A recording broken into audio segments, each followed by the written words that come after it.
Hello welcome to the channel Teach Note. ഇന്ന് നമ്മൾ discuss ചെയ്യാൻ പോകുന്നത് 7th standard social science 7th chapter from food production to food security എന്ന പാഠഭാഗത്തിലെ 94, 95, 96, 97 പേജുകളിലെ question answers ആണ്. നമുക്കറിയാം, വൈവിധ്യമാർന്ന കാർഷിക വിളകളാൽ സമ്പന്നമാണ് നമ്മുടെ രാജ്യം. ഇവിടുത്തെ കൃഷി രീതികൾ, വിവിധതരം കാർഷിക വിളകൾ, കൃഷിധാതു അധിഷ്ഠിത വ്യവസായങ്ങൾ, ഹരിത വിപ്ലവം എന്നീ ആശയങ്ങളാണ് ഈ പാഠഭാഗത്തിലൂടെ നമ്മൾ നോക്കാൻ പോകുന്നത്. സമ്പദ് വ്യവസ്ഥയുടെ വികസനവും രാജ്യത്തിൻ്റെ വളർച്ചയും, അതിനെ തടസ്സപ്പെടുത്തുന്ന ദാരിദ്ര്യം, വിവിധ ദാരിദ്ര്യ നിർമ്മാർജ്ജന പദ്ധതികൾ, ഭക്ഷ്യസുരക്ഷയുടെ പ്രാധാന്യം തുടങ്ങിയവയും ഈ അധ്യായത്തിൽ നമ്മൾ ഡിസ്കസ് ചെയ്യുന്നുണ്ട്. ഓരോന്നും ഡീറ്റെയിൽഡ് ആയിട്ട് നമുക്ക് ക്വസ്റ്റ്യൻ ആൻസേഴ്സിലൂടെ നോക്കാം. Let's move on to the question answers. First question, what is the role of agriculture in humans life? മനുഷ്യജീവിതത്തിൽ കൃഷിയുടെ പങ്ക് എന്താണ്? Answer, agriculture has played a crucial role in transforming human beings from a hunter-gatherer to a modern man. The necessary systems for social life such as family, community, village and town emerged with the beginning of agriculture. മനുഷ്യനെ വേട്ടക്കാരനിൽ നിന്ന് ആധുനിക മനുഷ്യനാക്കി മാറ്റിയതിൽ കൃഷിക്ക് നിർണായകമായ പങ്കുണ്ട്.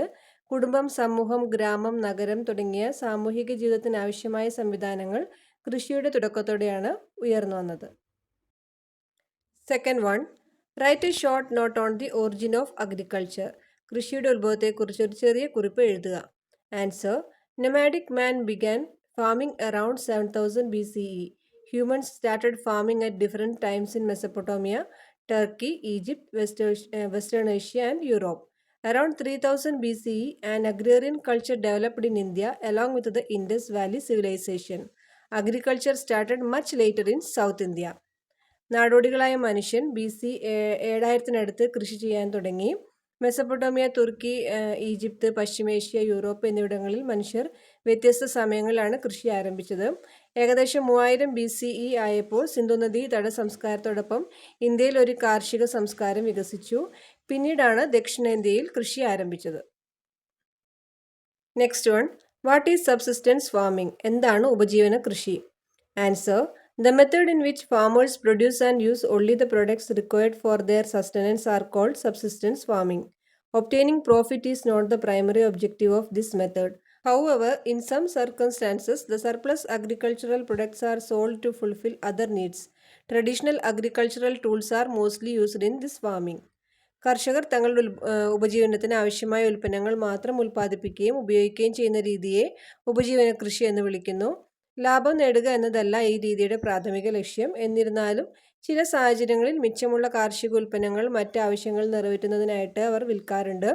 പരമ്പരാഗത കാർഷിക ഉപകരണങ്ങളാണ് ഈ കൃഷിയിൽ കൂടുതലായിട്ടും ഉപയോഗിക്കുന്നത്. Next question, what are the benefits of subsistence farming? ഉപജീവന കൃഷിയുടെ പ്രയോജനങ്ങൾ എന്തൊക്കെയാണ്? Answer, first point, production for own consumption, സ്വന്തം ആവശ്യത്തിനുള്ള ഉൽപ്പാദനം. Cultivation is possible even in small plot of land, ചെറിയ പറമ്പിൽ പോലും കൃഷി ചെയ്യാം. Next point, non toxic foods are available, വിഷരഹിത ഭക്ഷണങ്ങൾ ലഭ്യമാണ്. Next one, realising the need to cultivate, കൃഷി ചെയ്യേണ്ടതിൻ്റെ ആവശ്യകത മനസ്സിലാക്കുന്നു. Next one, ensuring food self sufficiency, ഭക്ഷ്യ സ്വയം പര്യാപ്തത ഉറപ്പാക്കുന്നു. Next one, being able to generate income and savings, വരുമാനവും സമ്പാദ്യവും ഉണ്ടാക്കാൻ കഴിയുന്നു. Next one, what is mixed farming? Give examples for mixed farming. എന്താണ് സമ്മിശ്ര കൃഷി? സമ്മിശ്ര കൃഷിക്ക് ഉദാഹരണങ്ങൾ നൽകുക. Answer, mixed farming is the simultaneous cultivation of more than one crop in a given plot of land. Example, livestock rearing, poultry farming, fish farming. ഒരു നിശ്ചിത സ്ഥലത്ത് ഒന്നിലധികം വിളകൾ ഒരേ സമയം കൃഷി ചെയ്യുന്നതാണ് സമ്മിശ്ര കൃഷി. ഉദാഹരണം, കന്നുകാലി വളർത്തൽ, കോഴി വളർത്തൽ, മത്സ്യകൃഷി. Next one, what are the benefits of mixed farming? Mixed ഫാമിങ്ങിൻ്റെ നേട്ടങ്ങൾ എന്തൊക്കെയാണ്? Answer, livestock feed comes from agriculture, അതായത് കൃഷിയിൽ നിന്നാണ് കന്നുകാലി തീറ്റ ലഭിക്കുന്നത്. Next point, manure required for agriculture is also obtained from livestock, കൃഷിക്ക് ആവശ്യമായ വളവും കന്നുകാലികളിൽ നിന്നാണ് ലഭിക്കുന്നത്. Next point, the cost of production will be relatively low, ഉൽപാദന ചെലവ് താരതമ്യേന കുറവായിരിക്കും. Next one, cultivation of various crops, വിവിധ വിളകളുടെ കൃഷി. Next one, the same fertiliser can be used for multiple crops, ഒരേ വളം ഒന്നിലധികം വിളകൾക്ക് ഉപയോഗിക്കാം. And last one, availability of a variety of fruit products, അതായത് വൈവിധ്യമാർന്ന ഭക്ഷ്യ ഉൽപ്പന്നങ്ങളുടെ ലഭ്യത. Next one, what was the situation that led farmers to the cultivation of plantation crops? തോട്ടവിളകളുടെ കൃഷിയിലേക്ക് കർഷകരെ നയിച്ച സാഹചര്യം എന്തായിരുന്നു?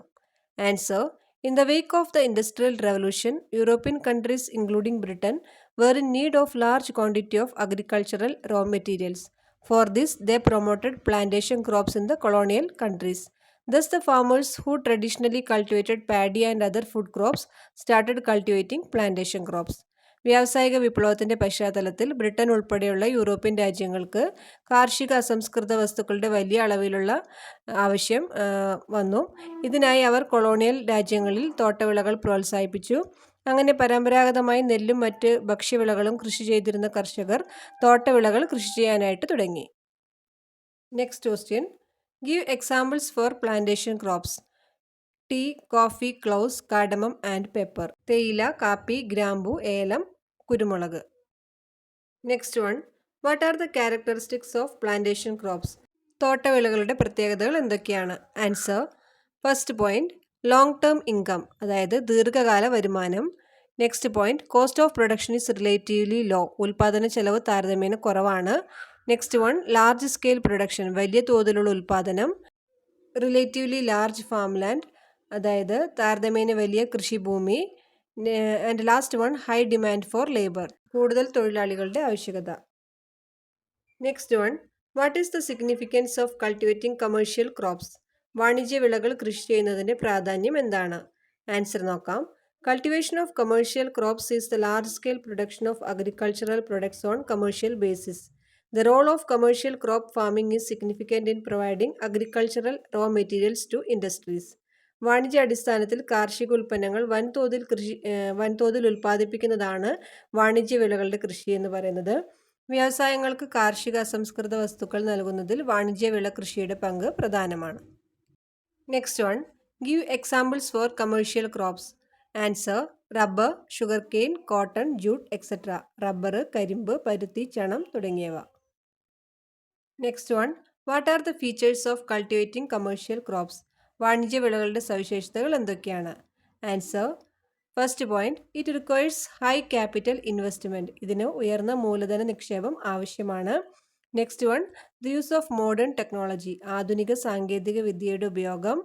Next point, provides raw material to industries, വ്യവസായങ്ങൾക്ക് അസംസ്കൃത വസ്തുക്കൾ നൽകുന്നു. Next point, large scale production, വലിയ തോതിലുള്ള ഉൽപ്പാദനം. Next one, requires large plot of land, കൂടുതൽ സ്ഥലം ആവശ്യമാണ്. And last one, use of warehouses, സംഭരണശാലകളുടെ ഉപയോഗം. ഇനി പേജ് നമ്പർ 97 ഒരു ടേബിൾ കംപ്ലീറ്റ് ചെയ്യാനായിട്ട് തന്നിട്ടുണ്ട്. Subsistence farming, mixed farming, cultivation of plantation crops and cultivation of commercial crops.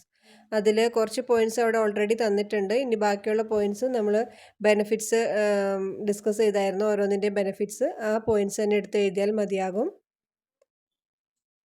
So that's all today's question answers. ഇനി അടുത്ത പോർഷൻസ് നമുക്ക് next വീഡിയോയിൽ ഡിസ്കസ് ചെയ്യാം. അപ്പോൾ നിങ്ങൾക്ക് ഈ വീഡിയോ യൂസ്ഫുള്ളായി തോന്നിയെങ്കിൽ എല്ലാവരും ലൈക്ക് ചെയ്യുക, ഫ്രണ്ട്സിനൊക്കെ ഷെയർ ചെയ്ത് കൊടുക്കുക, സബ്സ്ക്രൈബ് ചെയ്യുക. അപ്പോൾ ഇനി പുതിയൊരു വീഡിയോ ആയിട്ട് നമുക്ക് അടുത്ത ഭാഗത്തിൽ കാണാം. Till then bye.